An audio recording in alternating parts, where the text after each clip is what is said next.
सबसे निश्चित होने वाली चीज क्या है? जरा सोचिए। एक मनुष्य के जीवन में कुछ निश्चित होना हो, सबसे निश्चित उसके जीवन में क्या होती है? मृत्यु। और काल चक्र किसे कहते हैं?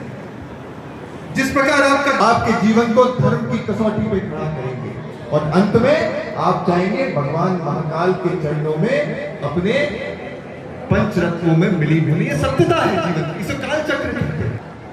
वो उस दुनिया में जाएगा, दुनिया से कभी ना कभी जाएगा। और जब व्यक्ति इस दुनिया में आता है तो कई प्रकार के बंधनों से बंध जाता है।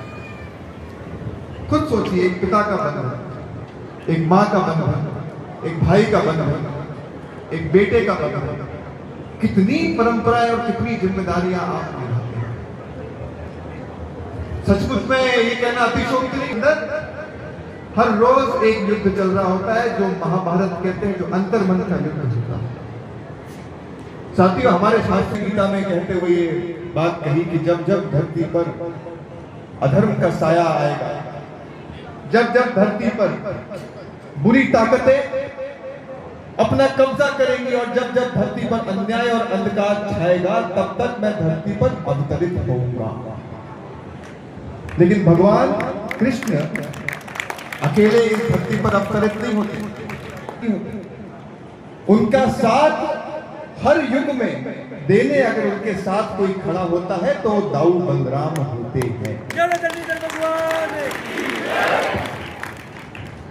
सैया में जो हम कल्पना करते हैं भगवान विष्णु की शेषनाग में लेटे हुए हैं, तो वो शेषनाग कौन है?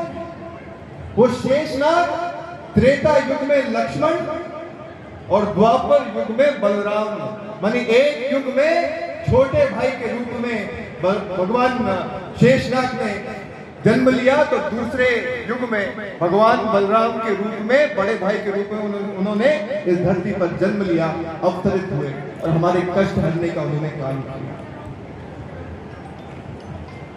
भगवान बलराम की अगर राज युधिष्ठिर से भी ज्यादा अगर धर्म में कोई विश्वास करता था तो भगवान बलराम करते।